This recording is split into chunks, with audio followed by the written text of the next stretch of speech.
டேய் kesari படத்துக்குலாம் national award கொடுத்துருக்காங்கடா. எது national அவார்டா? அந்த லிஸ்ட் ஓப்பன் பண்ணி national award list sir teaser ஓரம் வாஸ்ட் போயா. பெஸ்ட் ஆக்டர் கேட்டகரியில ஷாருக் கானுக்கு ஜவான் மூவி கொடுத்துருக்காங்க. ஜவானுக்கு கண்டிப்பா போய் அவருக்கு பாரு. ஆஸ்கரே கொடுக்கலான்னு சொல்றேன் இருக்காரு த்ரிஷா அப்படின்னு. நானும் வந்துட்டு எக்ஸ்பெக்டேஷனோட போய் உட்கார்றேன். படம் பார்த்துட்டு சீ அப்படின்ற மாதிரி ஆயிடுச்சு. டீ வச்சுட்டு போனாங்களே அதுக்கு ரிலேட் ஆகிற மாதிரி தான் இருக்கு. பெஸ்ட் ஆக்டர் கேட்டகரியில ஷாருக் கானுக்கு ஜவான் மூவி கொடுத்துருக்காங்க. ஜவானுக்கா? அவர் அந்த படத்துல என்ன நடிச்சிருக்காருன்னு அவர் கொடுத்துருக்காங்க. உங்களுக்கு என்ன வேணும்னு சொல்லுங்க. எனக்கு ஆலியா பட் வேணும். அவர் நடிச்சிருக்கவே மாட்டார் அந்த படத்துல. அதுக்கு எவ்வளோ பழைய படம் இருக்கு. சக் தே இண்டியா இருக்கு, அப்புறம் அந்த டர்ன்னு ஒரு படம் இருக்கு, அப்புறம் அந்த ஃபேமஸான அந்த ட்ரெயின் சீன் வரும் தெரியுமா, துஜே தேக்கா தோ ஏ திவானா சனம், அந்த तुझे देखा तो ये जाना सनम பாட்டில் அந்த படத்துல ஃபுல்லாக அவர் சூப்பராக நடிச்சிருப்பாரு. விண்டேஜ் படத்துல ஷாருக் கான்னா விண்டேஜ் ஷாருக் கான் தான். இப்போல்லாம் என்ன கமர்ஷியல் படம் பண்றேன்ற பேர்ல அவர் நடிக்கவும் மாட்டுறாரு. அவர் யாரும் யூஸ் பண்ண மாட்டாங்க. ஆனா இதுக்கு போய் அவார்டு கொடுத்ததெல்லாம் வந்துட்டு வேஸ்ட். அதுக்கு எவ்வளோ நல்ல படம் இருக்கு. சக் தே இண்டியாவில் ஒரு சீன் வரும். லாஸ்ட்ல அந்த டீமை வந்துட்டு இவர் தான் மோட்டிவேட் பண்ண போகணும். உள்ளே போயிட்டு இந்த மாதிரி ஒவ்வொருத்தர்கிட்டையும் பேசுவார். நீ என்ன பண்ண, நீ இந்த தப்பு பண்ணுற, அடுத்த வாட்டி இந்த தப்பு பண்ணாத அப்படின்னு சொல்லி அவர் எக்ஸ்பிளைன் பண்ணுவார். அவர் பேசுகிறத பார்த்து நமக்கே ஓ அப்போ இப்படி தான் ஆமாம் அப்படின்னு சொல்லி அவர் மோட்டிவேட் பண்ணுவார். நமக்கே கூஸ் பம்ப்ஸாக இருக்கும். ஓகே நம்ம இப்படி தான் பண்ணணும், நம்மளும் வந்துட்டு சாதிக்கணும். அவர் சொல்லுவார், நீங்கள் எல்லாம் இந்த டீமில் ஜெயிச்சாதான் நீங்கள் வாழ்க்கையில் சாதிக்க முடியும் அப்படின்ற மாதிரி. அதெல்லாம் பார்த்துட்டு நம்மளும் பண்ணணும், நம்மளும் ஏதாவது சாதிக்கணும் அப்படின்ற மாதிரி ஒரு வெறி வரும்.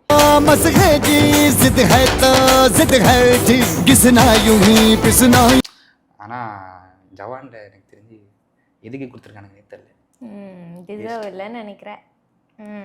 சரி, நெக்ஸ்ட் விக்ராந்த்க்கு வந்து 12th ஃபெயில் மூவிக்கு கொடுத்துருக்காங்க. படம் பார்த்தியா 12th ஃபெயில் மூவி? பார்க்கலையா? ரொம்ப நாளாக பார்க்கணும்னு நினச்சிட்டு இருந்தேன். சூப்பரான படம், ஃபர்ஸ்ட் போய் பாரு. அதில் வந்து அவரோட கேரக்டர் இருக்கா, அது அவ்வளோ நேச்சுரலிஸ்டிக்காக அவர் எடுத்துகிட்டு போயிருப்பாரு.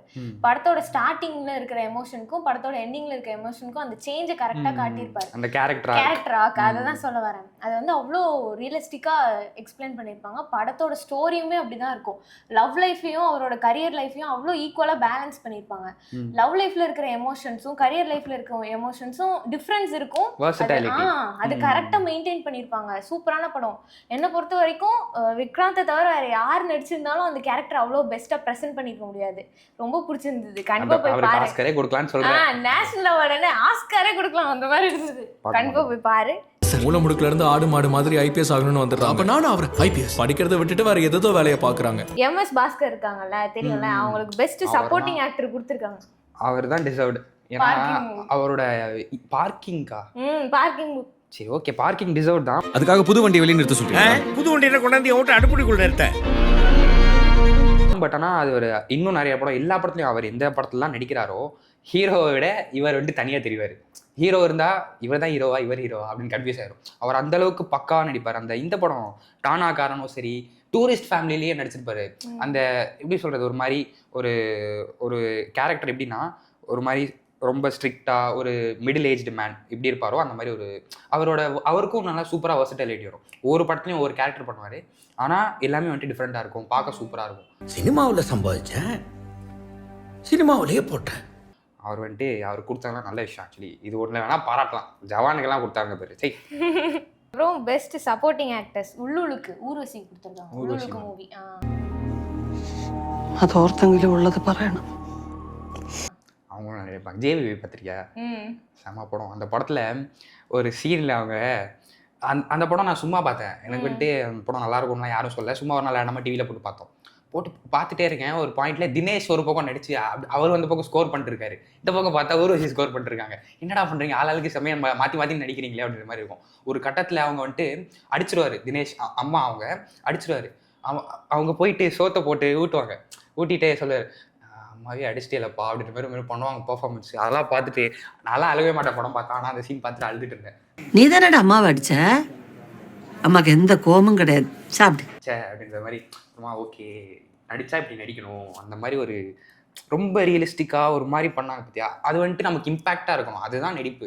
இவங்க ஊர்வசியாக இருக்கட்டும், MS பாஸ்கராக இருக்கட்டும், இந்த விக்ராந்தாக இருக்கட்டும், நான் சீன்ஸ் பார்த்துருக்கேன். ஆனால் இந்த மாதிரி இவங்க எல்லாமே என்ன பண்ணுறாங்கன்னா நடிக்கிறாங்கன்னு தெரியக்கூடாது, அவங்க அந்த கேரக்டரா வாழ்றாங்க, அப்படிதான் இருக்கணும். அது வந்துட்டு இவங்களோட டிசர்வ்டு, ஷீ டிசர்வ். ஆனா இன்னொன்று தெரியுமா, அவங்களே வந்துட்டு என்ன சொல்லியிருப்பாங்கன்னா, ஒரு இது பார்த்தேன் கோட், அவங்க என்ன சொல்றாங்கன்னா கோட் லைஃப்க்கு கொடுத்துருக்கலாம் பிருத்திவிராஜுக்கு அப்படின்னு.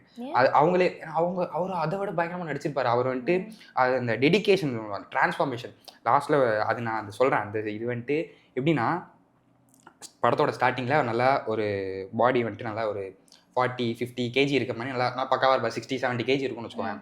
டக்குன்னு லாஸ்ட் சீன்ல ஒரு மாதிரி உள்ளியா இருப்பாரு, ஒரு மாதிரி இந்த ரிப்பெல்லாம் உள்ள போயிருக்கும்.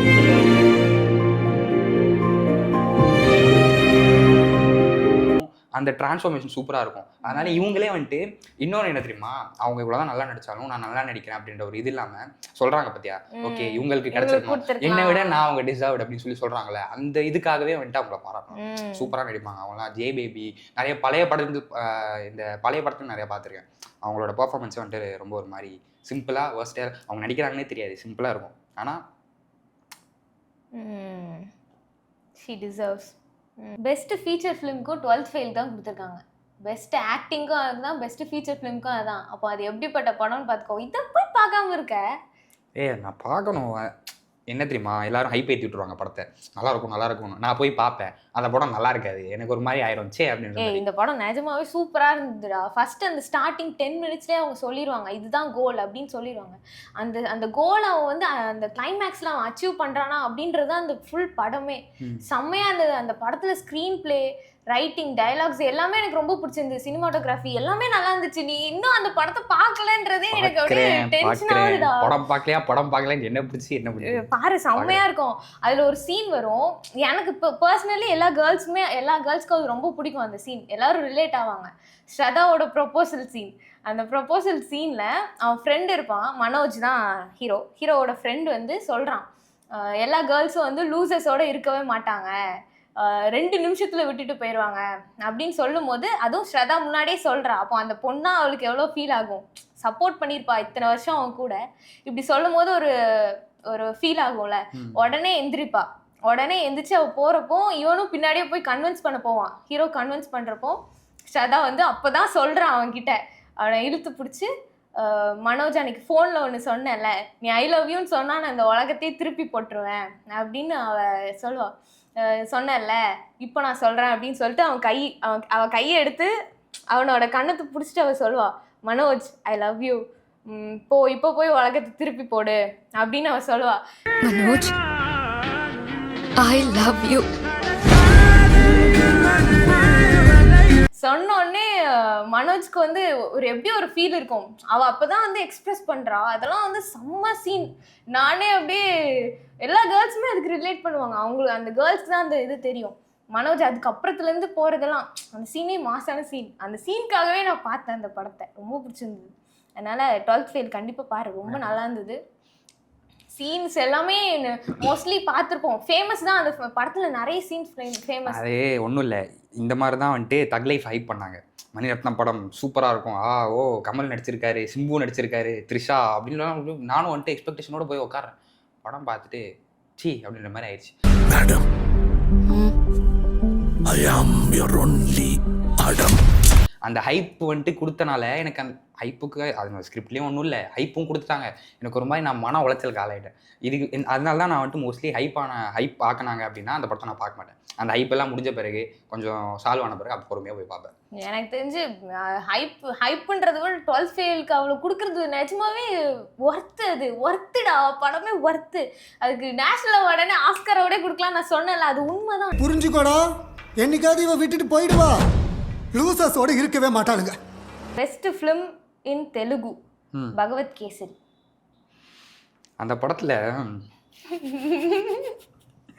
ஒரு டைலாக் வரும், நீலகண்ண பகவந்த் கேசரி அப்படின்னு சொல்லிட்டு. நீலகண்ணா என்னடா இது, கண்ணு கலர் வச்சலாம் டைலாக் எழுதுறானுங்க. நீலகண்ட பகவந்த் கேசரி. திடீர்னு ஒரு சீன்ல வந்துட்டு ஒரு லாரி தூக்கிட்டு வருவார், அப்படியே பறக்கும் லாரி பயங்கரமா பறந்துட்டு வெளியே வந்து நின்றுட்டு இப்படி எத்துவாரு. அது கூட பரவாயில்ல, ஏதோ ஒரு படத்துல பார்த்துருக்கேன், ட்ரெயின் வரும், இப்படி பிடிச்சி இப்படி எத்துவாரா ட்ரெயினை, அந்த ட்ரெயின் நின்றுமா, என்னடா பண்றீங்கன்ற மாதிரி ஆயிடுச்சு. அந்த படத்துக்கு கொடுத்துருக்காங்க. ஆமா, பெஸ்ட் ஃபீச்சர் ஃபிலிமா. ஆமா, பெஸ்ட் ஃபிலிம் இன் தெலுங்கு. கதை பேசுறவனுக்கு கழுத்து இருக்காது. ஐயோ தெலுங்குல எவ்வளவு நல்ல படம் வந்துச்சு தெரியுமா? அந்த டைம்லலாம் பகவத்கேசரி. தெலுங்குல என்ன படம் வந்துச்சு அந்த டைம்ல? ஹாய் நானா வந்துச்சு. ஏய் ஹாய் நானா கொடுத்துருக்கலாம். அந்த இவனுங்க என்ன இப்படி பண்றானுங்க, எனக்கு மன உளைச்சலா இருக்கு. ஹாய் நானா இப்படிப்பட்ட படம் தெரியுமா? ஹாய் நான் பார்த்துருக்கேன். பார்த்திருக்கேன். இதுக்கு பேர் தான் காதலா? இதைத்தான் காதல்னு சொல்லுவாங்க. அந்த படத்துல அந்த ஒரு லவ் அப்படின்னா என்னது? ஹாய் நானா. லவ்னா ஹாய் நானா. அந்த படத்தை ஒரு இப்போல்லாம் வந்துட்டு இந்த ஜென்ஜிலாம் சுற்றிட்டு இருப்பான். சிச்சுவேஷன்ஷிப், ரிலேஷன்ஷிப்பு, ஃப்ளர்டேஷன்ஷிப்பு, பெஞ்சிங்கு எதோ சொல்கிறான். என்னடா அப்படின்னா என்னடா? ஆனால் ஹாய் நானா பார்த்துட்டு ஒரு ஃபீல் வந்துச்சு. ஓகே, லவ் பண்ணால் இப்படி பண்ணும், இல்லைன்னா பண்ணவே கூடாது, கம்முன்னு இருக்கணும்.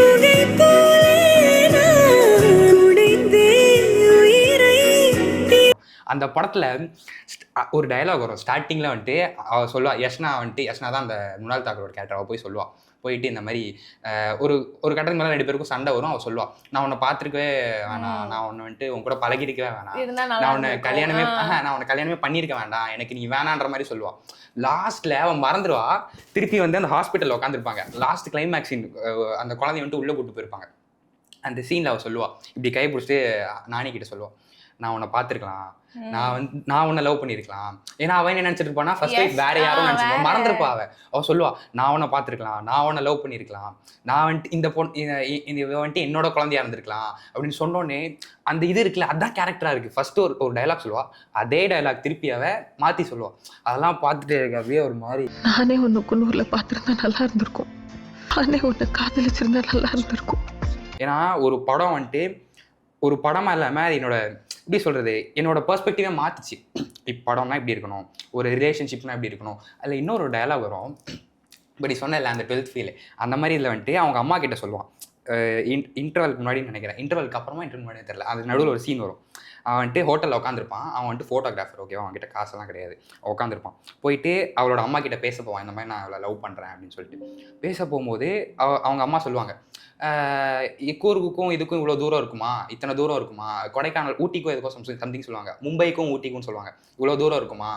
இது வந்துட்டு அவங்க கலாய்ப்பாங்க. அவனை வந்துட்டு மட்டம் தட்டி பேசுவாங்க, நீ எப்படி என் பொண்ணை பார்த்துப்ப அப்படின்னு சொல்லி ஒரு மாதிரி பேசுவான். இவன் சொல்லுவான், இதுக்கும் எவ்வளோ தூரம்லாம் தெரியாது, பட் கொஞ்ச நாள்ல நான் வந்துட்டு அந்த ஹைட்ல இருப்பேன், அது எனக்கு தெரியும், அவளுக்கும் தெரியும்.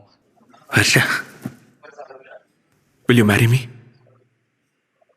நான் அவளை பார்த்துப்பேன் அப்படின்னு அந்த கான்ஃபிடன்ஸாக சொல்லுவான். அதே மாதிரி அந்த ஸ்டார்டிங் சீனில் வந்துட்டு அவள் பொண்ணு வந்துட்டு ஒரு ரெஸ்டாரண்ட்டுக்கு போயிருப்பாங்க. ரெஸ்டாரண்ட்டுக்கு போய் அவள் அந்த டைலாக் சொல்லுவா, அவள் ஒரு காலத்தில் வந்துட்டு காசுக்கே வழி இல்லாமல் ரொம்ப கஷ்டப்பட்டுட்டு இருந்த நீங்கள் காஃபி குடிக்க, அதுவும் பொண்ணு வந்துட்டு காஃபி குடிக்கிறதுக்காக ஸ்டார்பக்ஸில் வந்துட்டு 2000 ரூபாய்க்கு காஃபி குடிக்கிறீங்க. அவளே சொல்லுவாள். இந்த மாதிரி சின்ன சின்ன டீட்டெயிலிங்ஸ்லாம் இருக்கும், அதில் ரொம்ப சூப்பராக இருக்கும். அதில் கிளைமேக்ஸில் கூட அவன் வந்துட்டு அந்த பொண்ணு வந்துட்டு ஆப்ரேஷன் முடிஞ்சிட்டு இருக்கும். அந்த ஹாஸ்பிட்டல் கதவு இருக்கும்ல, இப்படி திறப்பான். திறந்தோடனே டப்புன்னு அந்த பக்கம் போயிட்டு ஒரு ஸ்டேஜில் ஓப்பன் பண்ணுவாங்க, ஸ்பாட்லைட் வரும், பாட்டு பாடுவாங்க அந்த பொண்ணு. இந்த உலகம் இந்த கண்ணாடின்னு சொல்லிட்டு தெலுங்குல தான் பார்த்தேன். செம்ம அந்த டிரான்சிஷன் இருக்கும் பாரு. ஹாஸ்பிட்டல் கதவை திறக்கிறாங்க, அதாவது என்ன சொல்ல வரேன்னா, குழந்தை வளர்ந்துட்டா, அந்த டிரான்சிஷனை காமிக்கணும். ஒரே சீன், ஒரே ஒரு ஃப்ரேம் தான். இப்படி போறா, அந்த கதவை திறப்பனாலாம் வந்துட்டு அதான் சொல்றேன், ஒவ்வொரு நிமிஷமும் டேய் அப்படின்ற மாதிரி ஆயிடுச்சு. இன்னும் நிறைய படம் வந்துச்சு, விருப்பக்ஷா வந்துச்சு. அந்த படத்தில் வந்துட்டு விஎஃப்எக்ஸ் சூப்பராக இருக்கும், ஸ்டோரி லைன் ஒரு டீசெண்டாக இருக்கும். அப்புறம் வேற என்ன படம் வந்துச்சு தெலுங்குல அந்த டைமில்? நிறைய நல்ல படம் வந்துச்சு. போயும் மட்டி இந்த படத்தை கொடுத்து வச்சிருக்காங்க. எனக்கு ஒரு மாதிரி இரிட்டேட் ஆகுது. இப்போ நேஷனல் அவார்டா இதுக்கு பேர் நேஷனல் அவார்டா? கொண்டு போய் அந்த படத்துக்கு எனக்கு கொடுப்பானா?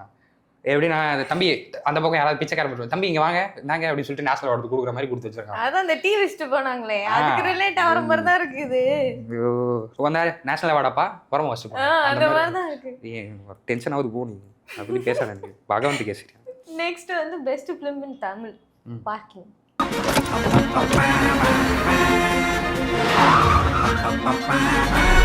ஓகே, அந்த படம் நல்லா இருக்கும். ஆனா தமிழ்லேயே அவ்வளோ நல்ல படம் வந்துச்சு தெரியுமா? அயோத்தி பார்த்துருக்கியா? அந்த டைமில் தான் அயோத்தி ரிலீஸ் ஆச்சு. அயோத்தியில்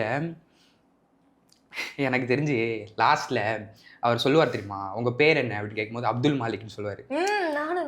அதில் அப்துல் மாலிக்னு வைக்காம வேற ஒரு பேரோ இல்லை வேற ஒரு மத பேர் வச்சிருந்தா கொடுத்துருப்பானுங்க தூக்கி, இந்தாங்கப்பா அப்படின்னு சொல்லி. செத்தது யாரோ தானே, நம்ம அம்மா செத்த மாதிரி ஓவரா சீனை போடுற. அந்த படம் வந்துட்டு எனக்கு ஹியூமானிட்டினா என்ன, மனிதாபிமானம்னா என்ன? ஏன்னா அவன் யாரோ அந்த பொண்ணு யாரோ அவங்க நார்த்லேருந்து வந்திருக்காங்க. இந்த இப்போல்லாம் வந்துட்டு வடக்கு அப்படின்னு சொன்னாலே ஒரு சில பேர் இரிட்டேட் ஆவாங்க, அவங்க டார்ச்சர் பண்ணுறாங்க. ஆனால் அந்த படத்தில் அதையும் காமிச்சிருப்பான். யாராக இருந்தா என்ன, மனுஷங்க தானே. ஒரு மனுஷன் இன்னொரு மனுஷனை ஹெல்ப் பண்ணுறான் அப்படின்னா அதுதான் வந்துட்டு ஹியூமானிட்டி. காற்றோடு பட்டம் போல இந்த வாழ்க்கை தான். சூப்பராக இருக்கும் அந்த படம். எனக்கு தெரிஞ்சு அதுக்கெல்லாம் கொடுக்க மாட்டான். அப்புறம் இந்த படம் வந்துச்சு, போர் தொழில் வந்துச்சு. பெஸ்ட் ஸ்க்ரீன் பிளே கொடுத்துருக்கலாம் அந்த படத்துக்கு. ஸ்க்ரீன் பிளே சூப்பராக இருக்கும். அப்புறம் இன்னும் வேற என்ன படம் வந்துச்சு, நிறைய படம் வந்துச்சு தமிழ்லேயே. ஆனால் ஓகே பார்க்கிங் கொடுத்துருக்கான், ஆனால் அவ்வளோ டிசர்வ்டு இல்லை. மேபி 50-50 ஓகேன்னு சொல்லலாம். நல்ல வேளை பகவந்த் கேசரி மாதிரி வேற எதுக்கும் கொடுக்கல.